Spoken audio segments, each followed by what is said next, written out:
I guess I'm ready. All right. Hello, everybody. Thank you for listening to this, what we're going to call the Aldfair primer. Due to circumstances that were totally beyond anyone's control, we lost some recordings to that. So there may be a lot of context missing. This is meant to be a brief-ish primer to the campaign as a whole. Yeah, because technology is technology. So I guess for starters, since this is probably, well, if you're a normal person, you're probably listening to this first. But I don't know, maybe some people jump to just episode 1 and we're like, no, fuck whatever this is. So I'm Zemian. I am the DM, GM, ST, whatever pair of letters you want to call it, of the campaign.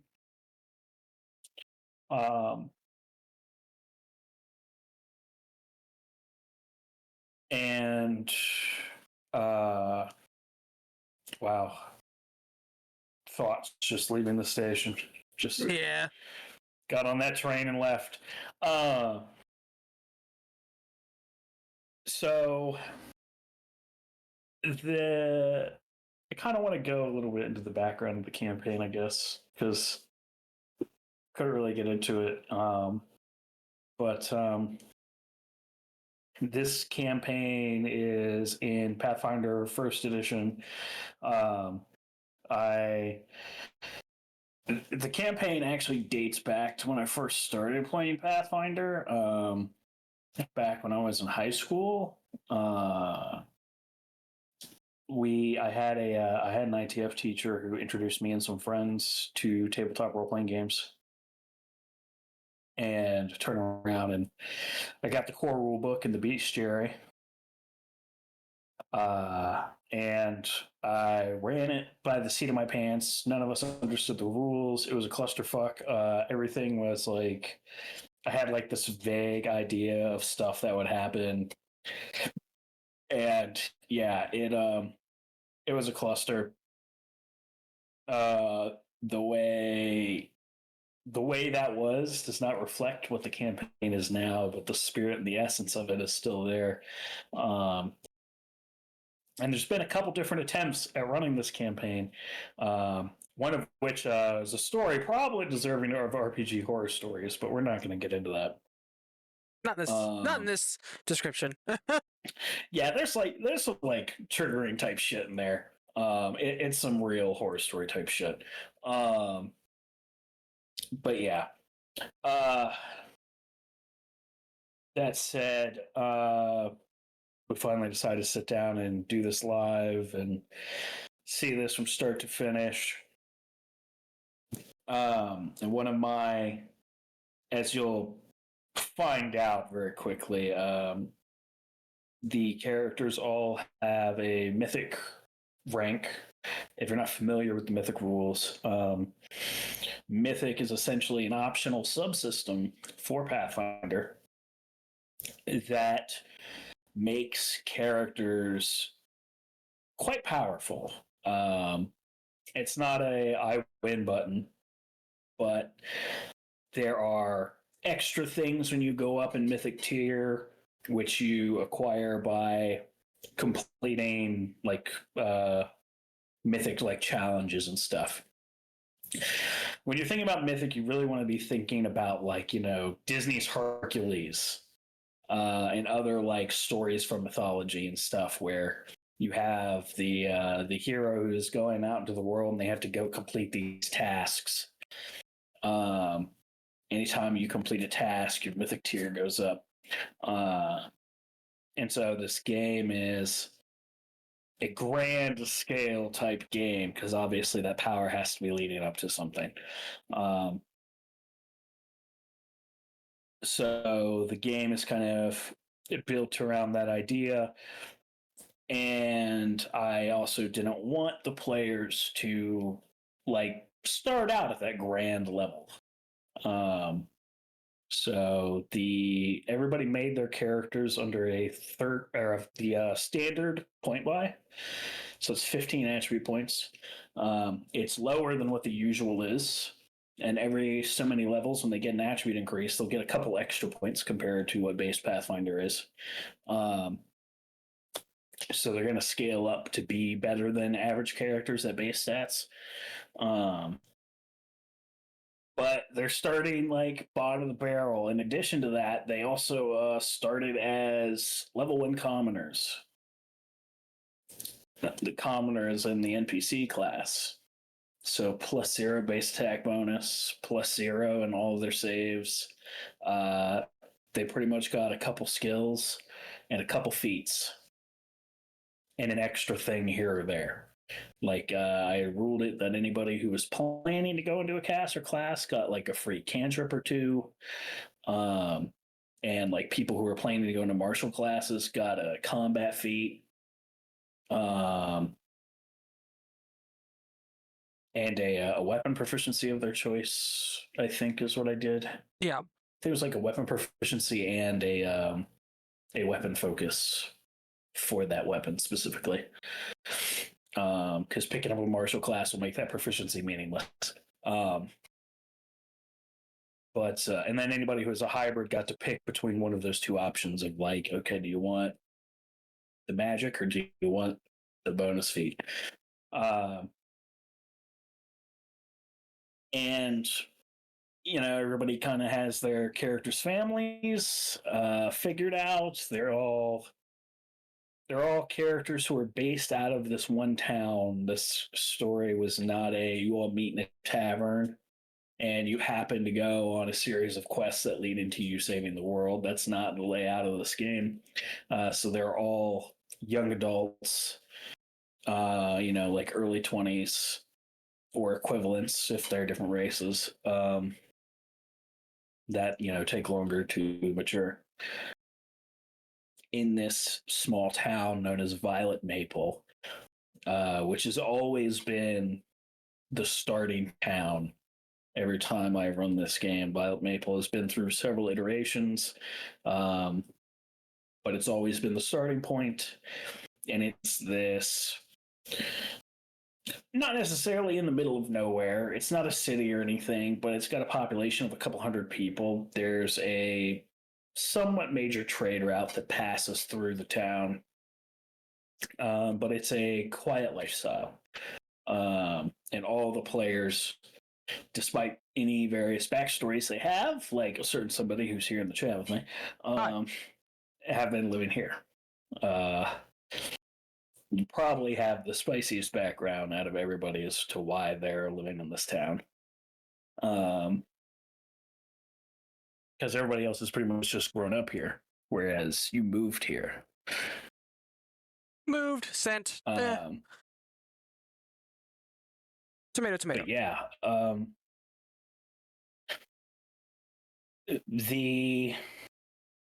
I guess, do you want to, since we don't have the entire party here, do you want to kind of tell them about all the characters and stuff, so I'm not the only one rambling here?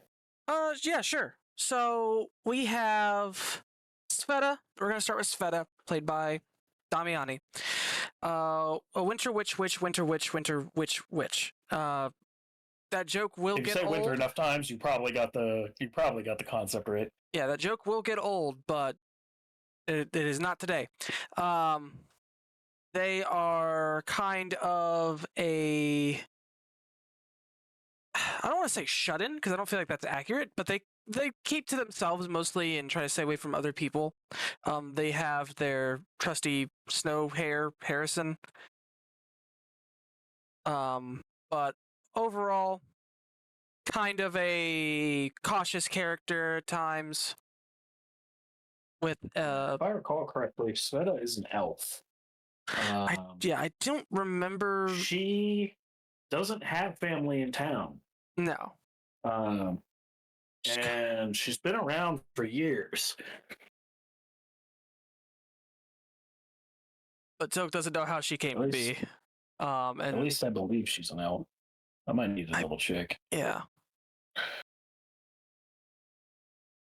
I thought she was human. I might be wrong. I don't know. Yeah, let me double check because my brain is soup. I only know two other people's races, like for sure. Now that might make me a bad player.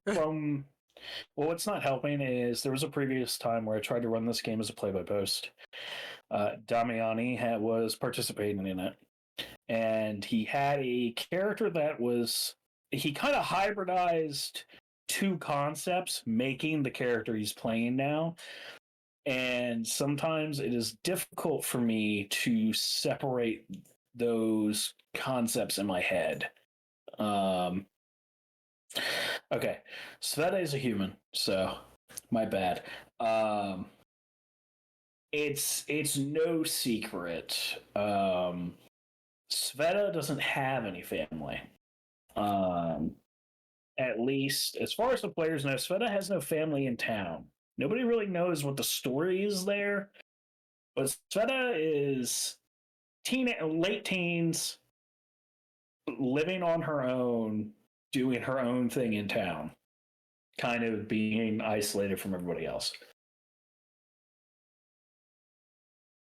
And no one questions it.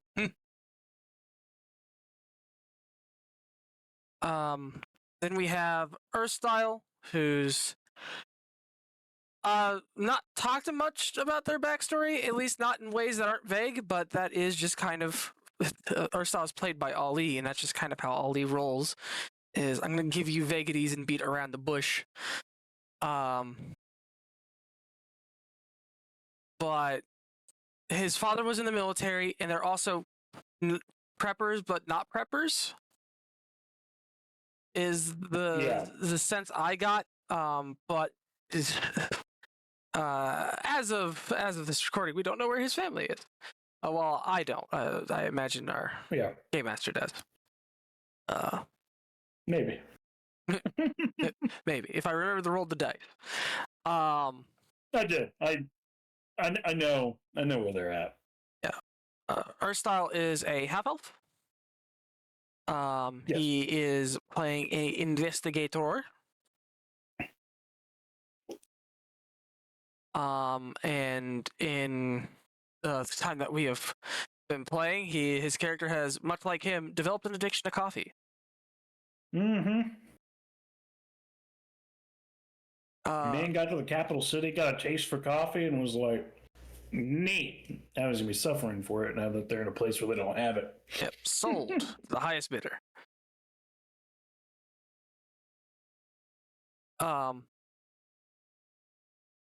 But overall, he had his brother, mother, father. Did he have any sisters that lived in town? He did have one sister, yeah. One sister in town. All of them are MIA. I'm going to try to avoid spoiling, because this is going to come out before the episode that we recorded yesterday. Yeah. So, then we have... I think we should save Rhea for last. Yeah. Then we have Liana, a newly realized tiefling, as they underwent a metamorphosis, although I don't know if that's the correct term. It's there are different words for it. Yeah. She thought her character was human, and then after the events of Violet Maple, started going through basically demonic puberty, and became a tiefling. Like you do. Don't think too hard about it. She has father, 2 sisters? Or no, she has 3, doesn't she? 3. Yeah. 3 sisters, and I don't remember if her mother's in the picture. She is. Okay. Biggest family out of the group, easily. And then we have immediate family. Yeah, and then we have I feel like I'm missing something.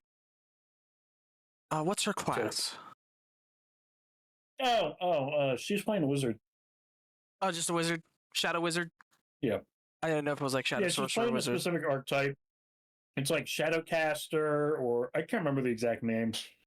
It's very shadow themed. If you're not familiar with Pathfinder, these shadow spells, they exist at certain levels, and they at each different level they can mimic spells at or below their level. But the trade-off is that if the spell they would cast would have a saving throw, the spell still has that saving throw. And on top of that, if somebody has reason to believe that it is an illusion, they get to make an illusion saving throw against the shadow. And obviously, like if they succeed against the illusion, the spell has no effect on them. It's spicy, but it has drawbacks. But we'll see how it works out. Yeah. I want to say the edgiest character that we have. That feels like just kind of wrong. Honestly, I would say like nobody really has like an edgy character. Yeah, like the shadows is like the edgiest thing about her. Yeah, like Liana is like edge bait, but I wouldn't call her edgy. Yeah. Then we have poor Rhea, played by Fisk. Rhea, I believe, is also human. Yeah. Rhea has her brother and her grandparents. I feel like I'm missing someone in that family troop. Nope. Just her brother and her grandparents. Hello. Hello, Damiani. You want to join us for recapping?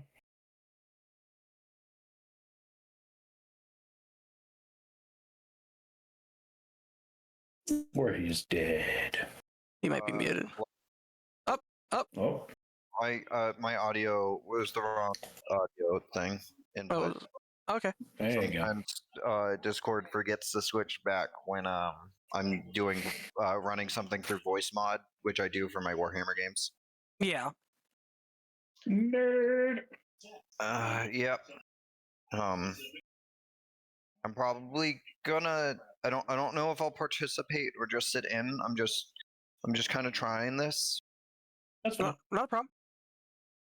And jump in if you feel like jumping in, and otherwise just hang out. But thanks again, Brandon, for helping out last night. Not a problem. It's been a thing. I talked to Zemian, so he knows. Yeah. But Rhea, to jump back on track, sorry. But Rhea has the two grandparents and then the brother. Rhea has had the most fun dealing with their parental unit, their family unit. And I mean that in the most sarcastic way. Fun is trademarked here. Yeah, very much trademark. But not copywritten. You can have this fun too. Yeah. But a issue that she had to deal with, I don't know if you want to discuss kind of like episode by episode, or if you want to. Yeah, let's try to go chronologically, so we're not jumping around, super jumping all over the place. We kind of revealed a couple details out of like order a little bit, but let's kind of talk about how things kind of shake out. The session 1, we started out in Violet Maple, obviously, and everybody is partaking of this winter festival. It is naturally winter. There's snow on the ground, but it's an evening of entertainment and warmth and socializing. But then everything kind of descends into chaos as there is a group of people that teleport in the middle of these celebrations with a rather destructive teleportation spell. The wizard who had apparently cast the spell began to mutate violently and then was summarily executed by one of the paladins in the group that appeared with them. And they began screaming for everybody to run. Naturally, chaos ensues, and additional teleport spells are going off, the same destructive kind. And there are, from what the players understand, Northmen, these warriors who come from a very savage area as far as they know, and they just start butchering everybody in sight. So everything devolves into chaos as people are trying to save loved ones, get back to their houses, flee the town, all of that. So why don't you illuminate us on how the party handled the situation, Brandon? The party, just absolute badasses that we were, bravely grabbed a cart and fucked off. We As quickly as possible. Yeah, we fled Violet Maple, trekking through what I believe more or less a blizzard. In the middle of the night, we started making our way to the capital, which was going to be a long, arduous journey, as it was already. And we had some hiccups along the way. First of all, we could not see anyone else on the roads. Poor visibility due to the fact that it was dark out and that there was a snowstorm. Made it difficult to find other people fleeing. We took shelter several times to kind of rest up. We didn't push the horse too hard at the start, but after some time, we made it to a fort that was not on the outskirts of the capital city, but it was an in-between point between Violet Maple and the capital. We go in, we investigate. Sveta gets her soul stolen temporarily by an imp. Well, not an imp, a fairy-like creature. I don't remember its actual name. Creature. Yeah, I don't remember its technical name. And then I deliver a sick one-liner as I one-shot it, critting it immediately for 36 damage. You reap what you sow. We didn't talk about Tilk. I'm sorry. Tilk is a scythe-wielding paladin. He is Asimar. He is a brother of the church and a devout adherent to the faith. And one of the gods is a god of harvest and fertility. So a scythe felt like a natural weapon to grab if you were a devotee to that goddess. Yeah. At least to me. The fey creature was a Chinook. A Chinook. Yeah. Small little creature that looks like a cross between a pixie and a bat with little tiny fairy skull trophies. But we saw it. Yeah. But after we killed that, we got our first level, our first mythic rating, our first mythic level. Yeah, we got a tier 1 mythic for because it was a mythic tier. Yeah. And decided to take a rest at that fort. We did. And you know, we were like, well, we need to make sure we have food because we were in a survival situation. So two of the party members went out hunting and found a what looked like a sick deer and decided that, hey, we shouldn't eat sick meat. We're not going to kill this deer. And they came back. No sweat, really. Like, we were a little desperate for food, but not that desperate. But desperate enough to kill a horse. And get some extra food that way. But during the third watch, Fisk character Rhea was up on the wall, just keeping lookout, and they saw the deer, and the deer just already didn't look quite right. But as it got closer, Rhea noticed that its eyes were completely white, and it was foaming black foam out of its mouth. And it did its damnedest to get where we slaughtered the horse, just banging and screaming and screeching at the wall. Eventually, we all woke up. Arrows were put into it. We quickly got our shit together and fucked off. It got back up and started chasing after us. Luckily, it was shambling. And we deduced that there was a strong aura of necromancy about it. Yes. Like, very strong. I think that was 7th to 9th level spell levels. Yep.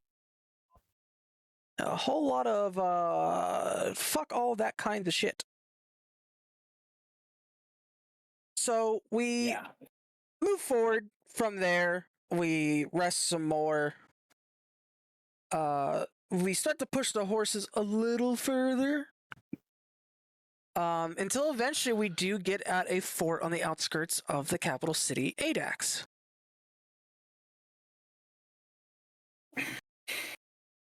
Yes, Adax. Adax is what could be described as a mega city that entirely dominates a peninsula sticking out into the East Sea. Or the East Ocean, I should say. And on the lead up to the city, there are effectively 3 fortress towns that kind of guard the approach to the city. And even at miles and miles away, you can see the city towering in the distance. As the city has been building levels upon levels on top of themselves. So the city consists of 6 levels, 3 of which are visible, towering above the thousands of feet high walls on its outskirts. I really should say outskirts, just kind of the outer edge of the city. Because once inside, the city is packed and dense. But the city is massive. But getting to the fortress towns outside the city is the first hurdle to getting inside. As these fortress towns are the main force dealing with the refugee crisis that is now happening. As apparently the attacks experienced of Violet Maple are being experienced all over the countryside of Aldfair. And so hundreds upon thousands are being displaced and coming to Adax in the hopes of safety and security. And that is where the players arrive to see that they're not the only ones with this idea. Yep. So we're in this little fortress town for only about a day, looking to try to trade what little that we do have for food, basically finding a spot to park ourselves. We all go to sleep, and now that I think about it, bad things only really happen whenever Rhea is watching. Because it's been random, and it's always Rhea. But while Rhea was watching, she was approached by people that were not fully known to her, but were part of the Inquisition. They then cast a very potent sleep spell on all of us to make sure that we wouldn't wake up. Yeah, it wasn't exactly a sleep spell. It was a spell to essentially maintain sleep. It was essentially a spell that made you impossible to disturb. Effectively. Which was great considering that everything that we've been through, sleeping is been a little rough. But we were then dragged into a tower near the city and thrown into dungeons. Rhea was questioned, gave answers, was locked back up.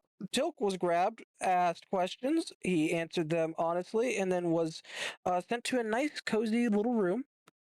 And I don't mean that as a figurative speech. It was actually like a nice, comfy little room.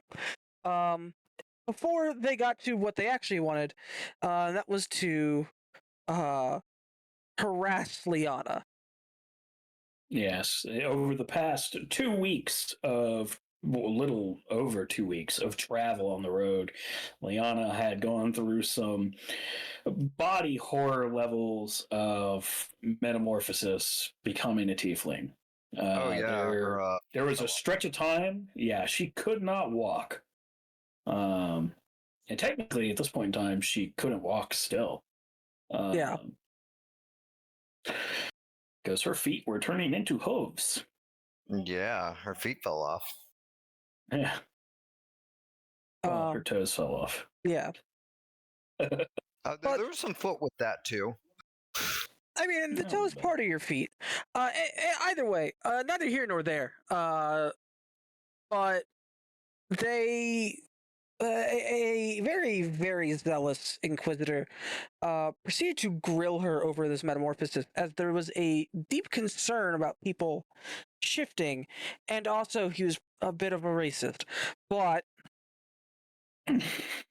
he continued to grill her until there was a sudden shift in his mood when he looked off to the side, and he was just said, "Everything's fine. You're good. Sit here, and we'll get you into town, no problem." Yes, he had peered into her shadow, and the interesting part about her shadow is that it does not always reflect what she is doing. In fact, 99% of the time, it is doing literally anything her body isn't doing. Looking in the wrong direction, being cast the opposite direction a shadow should be cast, and other such things. And it also is missing where the eyes of the shadow would be are gaps, as if there was inverted eyes there. And one could say he stared too deeply. And nothing bad came of that at all. He did leave and was gone for 2 days and turned up dead, but totally not connected. Absolutely. They then brought us into the city. We met the religious leader, the high priest. That was they went by their title. They forgone. They had forgone an actual name, as they served to be the voice of the gods. Or went. It's weird. English is weird and messed up, and no one should use it. I enjoy it. Necro gang, rise up. Good lord. But we were all basically told, like, you're all kind of special, and we want your information that you have, but don't tell anyone about these terrible, horrific things that you witnessed. Also, we're totally not exorcising a devil out of your friend that we just dragged off, which they were, and doing a just terrible job at.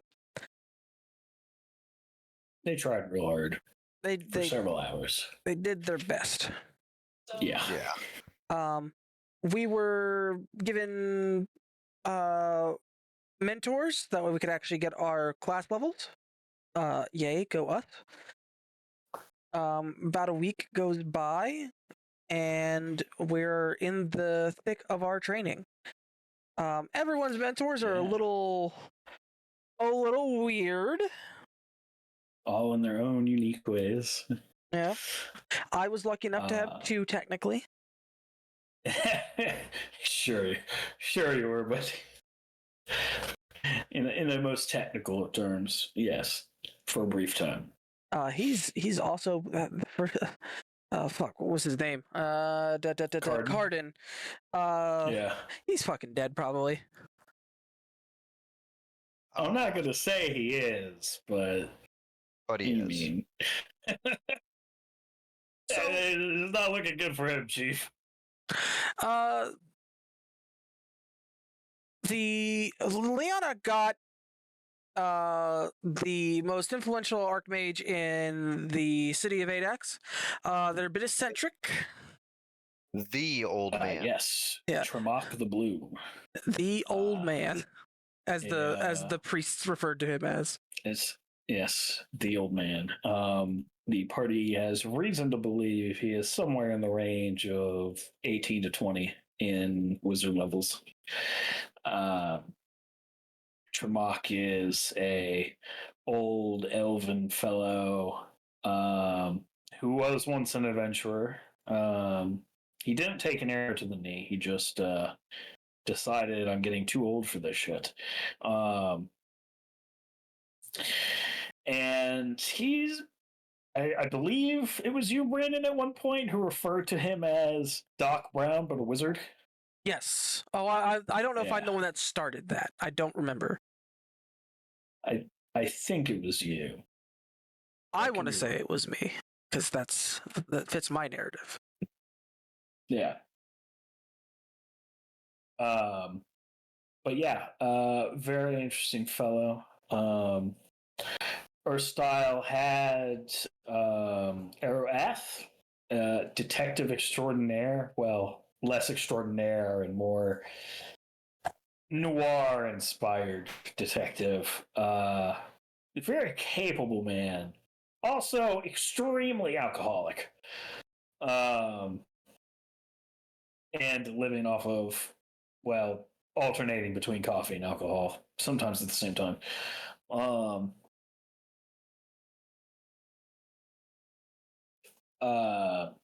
Brain Rhea had a drow mentor who had acquired a bit of a reputation in the lower levels of the city, because drow are not normally, shall we say, not necessarily accepted, but they're not well liked. There's a degree of racism there, and for good reason. There's not open war with the Drow Kingdom, but they are. There's a lot of slave trade and stuff going on down there, and it's a mess. Very it's not great. ally. But yes, Vafeli, her Ray's mentor, is a bit of a hard ass, but pushed Rhea to do great things, in a sense. And was also rather begrudging about having to train somebody, but she did what the church asked. I'm gonna let you two talk about your mentors, because yeah. Would you like to go first? Sure. My mentor, and by my I mean Sveta's mentor, was a very terse Dracon, working down in the first layer in a sort of enchantment emporium. Sold a lot of different esoteric goods, from potions to enchanted amulets and whatnot. A lot of Sveta's days involved him telling her to acquire some good, usually a plant of some sort, and giving her no other direction. Yep. And also, I should add, Dracon in this setting, they are this world's kind of equivalent to a Dragonborn. If you're familiar at all with D&D, they're essentially a draconic descended race, actually related to dragons. There's lore there. I'm not going to deep dive it. Maybe we'll do like a lore series down the line or something that could be neat, of like short little like snippets and stuff. But for simplicity, they're dragonborn without breath weapons, but they're also like mechanically way better than dragonborn as a race. So it's okay that they don't have breath weapons. They're actually like really good to play. Yeah, I was gonna say they sound like they're mechanically the dragon version of a tiefling or an Aasimar. Yeah, they essentially come in like two different breeds. There are the Warborn and the Spellborn. And obviously, like the Warborn are more suited to physical tasks, while the Spellborn are suited towards magical endeavors. What makes your mentor Zaban interesting is he is actually Warborn. But Zaban does what Zaban wants. So, and he wants to spell. Yeah, which I said he's a gray Dracon because we don't keep to the super basic color palette. The gray dragons are definitely rarer of the chromats. They don't get discussed much. They don't really appear very often. Because truth be told, a peek behind the curtain, most people who encounter a gray dragon don't live to talk about it. All right, you're up next, Tilk. So Tilk had two mentors. First, he had Sir Carden. Sir Carden was noted by the church to be a great figure, very valiant, wonderful warrior. Very brave, very heroic. In all reality, he was spending a lot of his time fucking around, and I mean that literally. Apparently, he would chase some of the nuns around to, go find some place to fuck. A closet, perhaps, a cupboard. I do not know. But he was not really concerned with training. Tilk, he was just kind of doing what he was being told to do, and trying to keep faith. I'd also met my second mentor at the time, but didn't know he would be my second mentor, Sir Caius, a follower of a probably heretical faith, if not. It's probably the details haven't been discussed with you, but it's definitely like he's obviously tolerated. So it's not outright heretical, but it's a situation. You'll potentially find out in game at a later point in time. Yeah. He follows a god called the Forgotten One. Why is it called the Forgotten One? Well, no one remembers. But essentially, I think it's a more Lovecraftian. It's kind of on the outside of all reality and just kind of doing what it wants, but it's taken an interest in our players, so we've been told. During a duel, just a sparring match between me and Carden, Tilk entered what at the time was essentially a battle high, / blood rage. Yeah, it had some effects, like when he knocked me unconscious. Tilk was not actually unconscious and kept swinging, and kept swinging, and kept swinging. And apparently I maimed him before Caius decided to step in and subdue Tilk.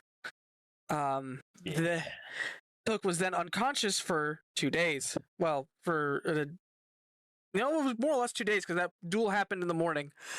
And Tilk did not wake up for 48 hours. After which he was told that he had very much injured Carden and nearly killed him. But Caius would be taking over the training, as he would be able to stop Tilk if such a thing happened. This was fine by Tilk because Cardin seemed to, was prestigious, but seemed more interested in sticking his dick in nuns than his sword into enemies. But with all of that, Caius began to train Tilk in the art of being a paladin. And informed Tilk of the eyes of the Forgotten One are on him and his party, and that we are being watched by ravens. So, that definitely doesn't cause for concern. Don't worry about it.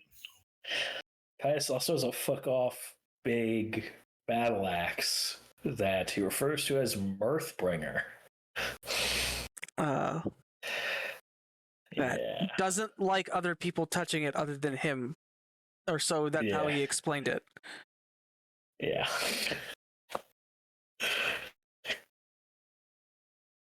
That kind of, I think that leads us very well into the next arc of ADAX, the next little thing that we had to deal with. So during the time that we were in the capital city and were given room and board and whatnot, some folks searched for family. Some folks searched harder than others. True. And Rhea found James, her brother. It was joyous. He looked malnourished. He looked sickly. And he was brought into our abode where he could rest and recover. And he definitely recovered. He definitely started to recover, but it was only after it was 4 nights of. Well, the first night, Sveta gets up, not feeling great. And he looks a little better. Yeah, one could say I took some con damage. Yeah. One could say. The next night, Liana felt horrible. And he looked even better. And then there was another night where Sveta also woke up again, feeling awful.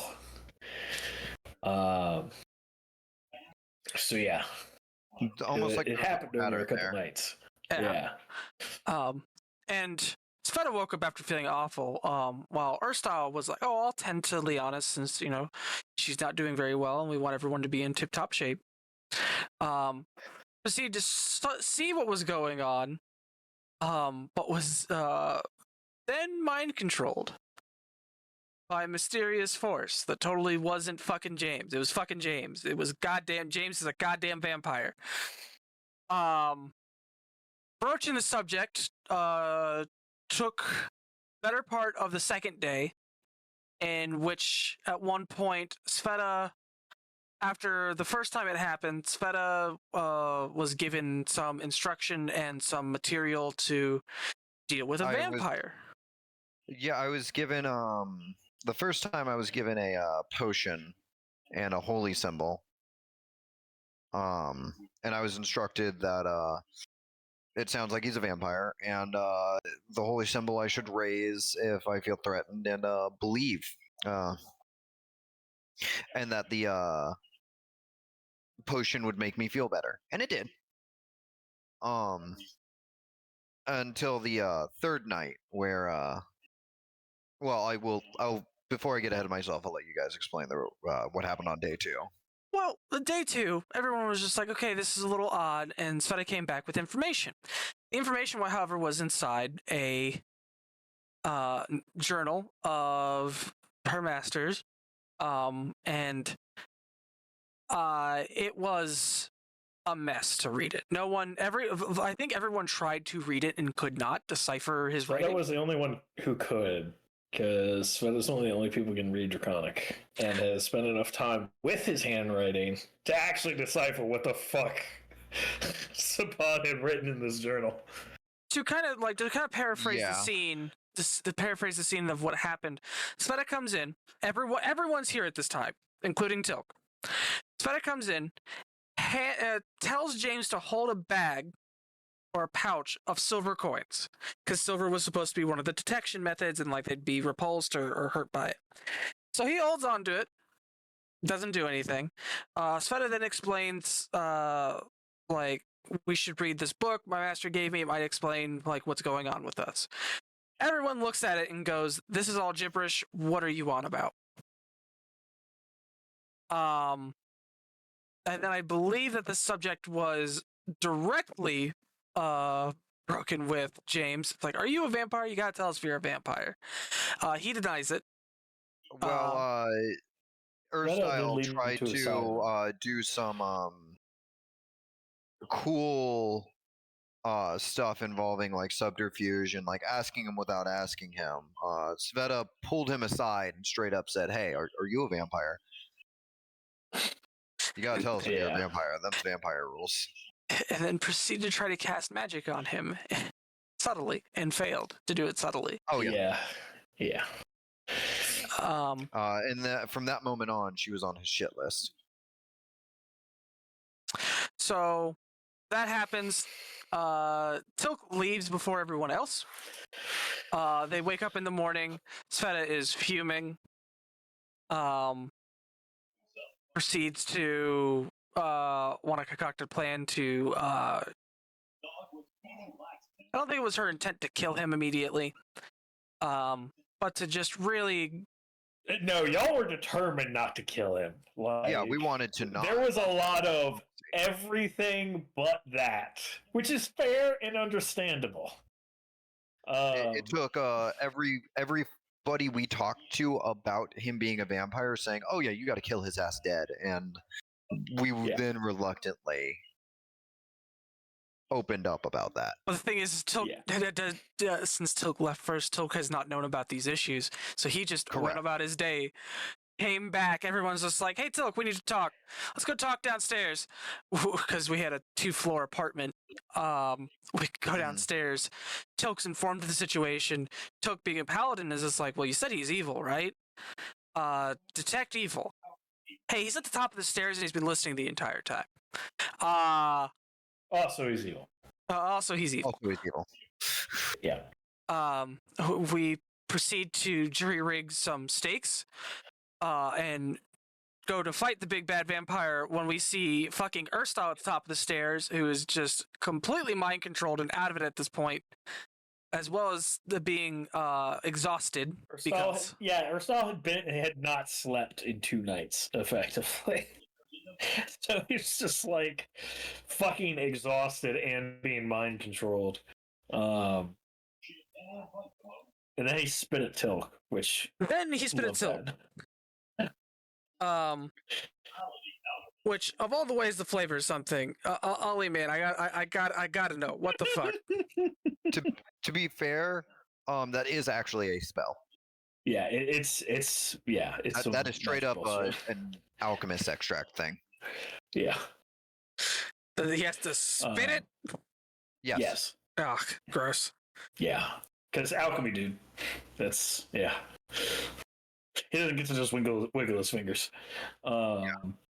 But yeah, so they're on the stairs. Erstyle is on the top steps, blocking the way with James standing at the top. There's a little bit of words exchanged.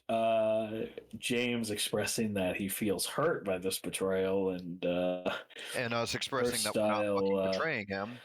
Yeah, and Erstyle under the command to kill all of them except for Rhea. Yeah. And a fight goes down on the stairs, which fucking Liana pushes her way through the group to the front of the steps and fucking color sprays Erstyle and James. James is immune. because undead immunities. But Earthstyle passes the save. And then she uses one of her mythic talents to do it again. Cast color spray again. And it just fucking knocks him out on the second shot. He gets to go. It was just the way it played out was just hilarious. It was so good. Gets to go down get a little ride down the stairs. Also before this, he threw a dagger at Sveta. He did. He didn't throw it at her. He hit Sveta in the arm with a knife. Dick move. He did throw it at her. He just hit her. Oh yeah, no, it was more than just at her. He fucking hit her with a knife. Yeah. He threw the knife into her. Yeah. Which she might call a dick move. Yep, dick move indeed. We proceed to do combat with James for a little bit. James realizes that this is not going his way, proceeds to run down the hall, and then fucking gaseous forms, or a variation of gaseous forms away. Yeah. After some comical attempts to stop him. Yeah, he turned into mist and left. TM. Yeah. We then put this really fucking close. Yeah. We almost killed him. Almost.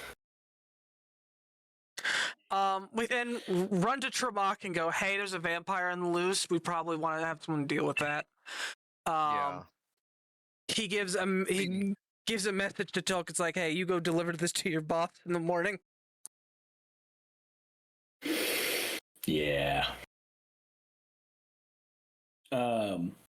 A bit of time prior to all of this that we kind of skimmed over.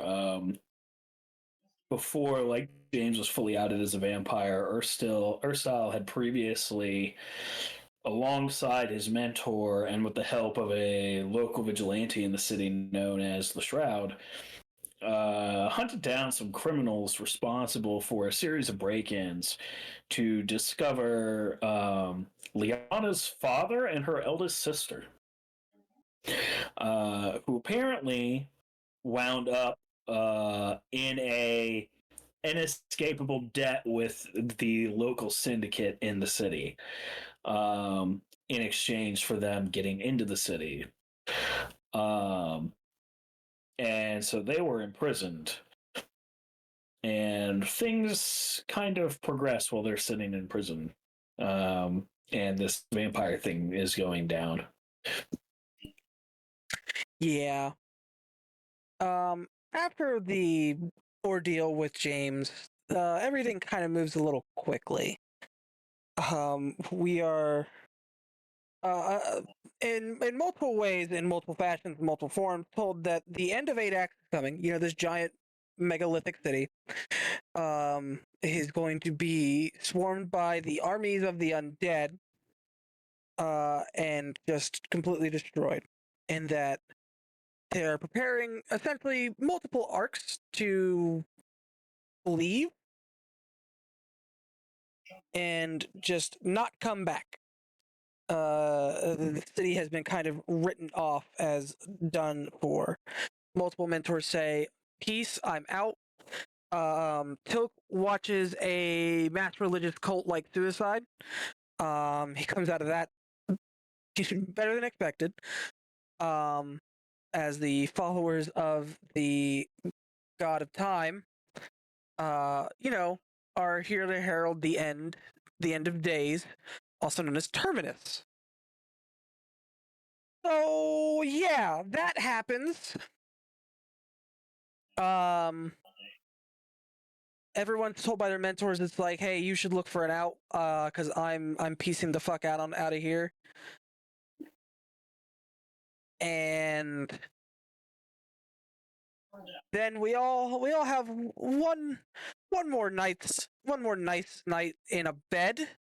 By nice night, I mean we are all haunted by visions of one form or another.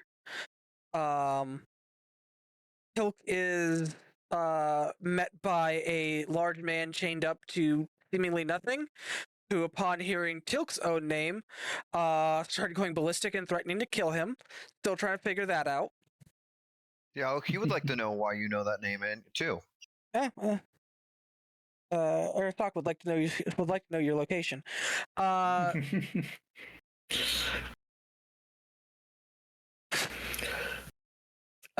Rhea dreamt of James simultaneously weeping and wondering if he should go back to the group and apologize and, ask for forgiveness. But then it seems his nature takes the better of him and says he won't go back there to that place. What exactly he means is not clear. But he vows to get revenge for the attempt on his life. Yeah. In this dream, quote unquote. Dream TM. Yeah. Erstyle has not much of a better night. And Erstyle is the one that dreamt of a forest and a very important tree, per my understanding. Yes, he dreamt of thousands upon thousands of wood elves gathering around the mother tree. And they are essentially chanting about how there is this border that the enemy is at the border. Essentially, there's an elven term for it, and there's more details there. I'm not going to deep dive into it. There's a lot of extra details there. I don't think he's fully discussed it with the group, so it should come up in the game at some point, maybe. But he has elven lineage, so maybe there's reasons for that. And Liana has well, actually, let's do Sveta first because Liana's probably the longest of all of them.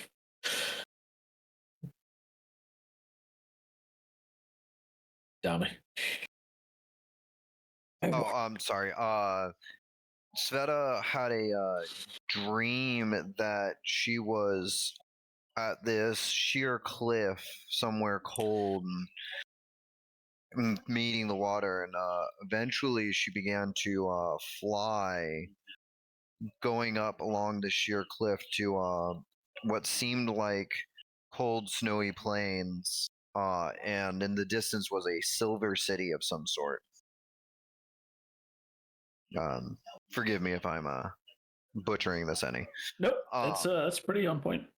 Yeah, and as she flew close to the city, she tried to figure out where it was, but could not figure out anything that would seem like a pristine city like that. Not in the north, where the climate would have matched. Yeah. Liana's dream was less a dream and more of a visitation. As Liana's talks with her mentors, the attempted exorcism, everything that has essentially been happening to her over these past few weeks is because she has a devil that has latched itself onto her, in a sense. But as she has found out, is not just an irregular devil. It's a powerful entity known as Caecilian, who has been hunted through centuries to be destroyed and has evaded them all this time. She is, in her dreams, temporarily pulled as a visitor into the realm of shadows, also known as Skyaxis, where she doesn't speak to Caecilian directly, but a shadow clone of herself, effectively, that Caecilian is operating through to communicate to her. And he reveals, potentially, if he can be trusted, which he's a devil, so it's hard to say. But he reveals he doesn't actually wish to possess her or any such thing.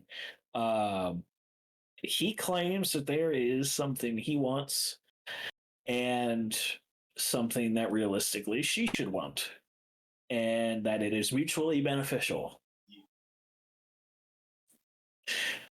And that he has read the bones, so to speak. And while fate is a finicky, not exact science, he believes there's a point in time where she will have to make a choice. And he tells her that it is either this or that. And he suggests to her that survival is preferable to the alternative, and that he has everything to lose and she has everything to gain. And he has confidence in her that she will make the right choice. And then her dream ends. Dream, quote unquote. She also learned that there is immense magic at work currently, and that's why she was able to have this dream. It is a quickening, as Cassilian calls it, as the magic between the realms thins when high degrees of magic is used within the material plane. And that is what enables things to get weird. But eventually, everybody's dreams do come to an end, and everybody wakes up to an unusually dark morning.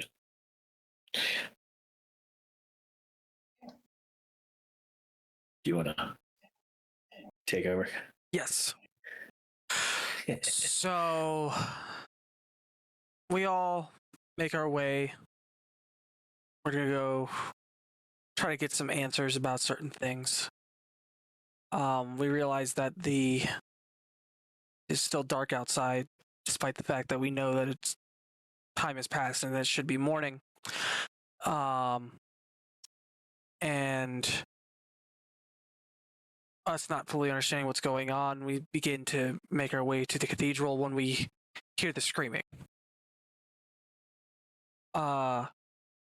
Individuals seem to either be fleeing or in fear at this time. We are not sure. But as we make our way up to the cathedral, Caius stops us and says it's time to go. As many carts and civilians are running past us down the ramp to try to make their way to the boats, these arcs. Black lightning flashes. We begin running down. We see Liana fly overhead of us with the assistance of a fly spell from Tremak. And as we make our way through the city to the docks where the boats are, we watch Violet Maple happen again, but tenfold. We see vampires, or beings that we believe to be vampires, who come in and begin killing people. This is undead legions being teleported in these blue flashes of lightning, similar to that of Violet Maple. It is a panic. People are dying all around us, and we are just running. We are powerless to do anything about it. With the help of Caius and just our overall ability to just book it across the city, we do eventually make it onto one of these emergency rafts, and we begin to flee. We flee Adax as Adax is attacked from enemies outside and enemies that find them are delivered in by this magic that we do not understand. A skeletal dragon destroys one of the boats with people aboard before clerics can get a shield up in time to protect them from a dragon that spews or spits necromantic fire. Unbeknownst to us at the time, Liana also safely finds her way on a boat, but without Tremak. And then the boats begin to flee. Adax is Adax, just burns to the ground. And we are then aboard these ships for roughly 8 months. We have plenty of hearty vegetables for food. We have enough. We get what we can from the sea for fishing. We start out with roughly 5 boats, each with 3,000 to 4,000 people. As the 8 months passed, partway through, one of the boats just disappeared. We don't know what happened to it. We don't know, maybe it went off course and went elsewhere. The only thing we see of it, one instance there, then overnight, it seems that we catch the glimpse of its mast disappearing below the waves. The rumors are that a giant serpent from the sea attacked it and sunk it. So with 3 arcs, we arrive to a new world, and we are greeted with the sounds of land ho. That's roughly where we pick up on for the recording that you should listen to next for the continuation of the Aldfair game.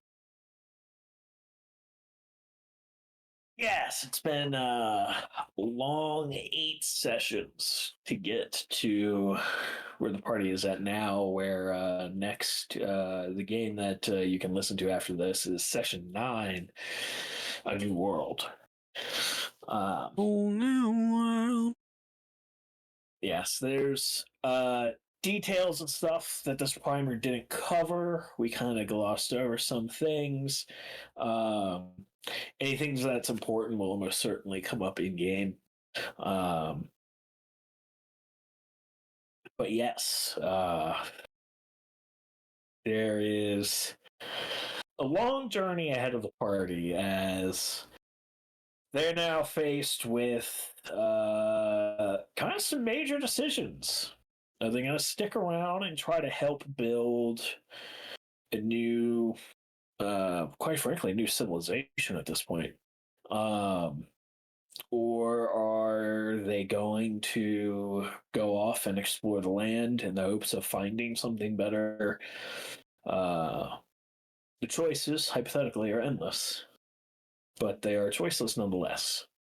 And this is where the sandbox of the game truly opens up.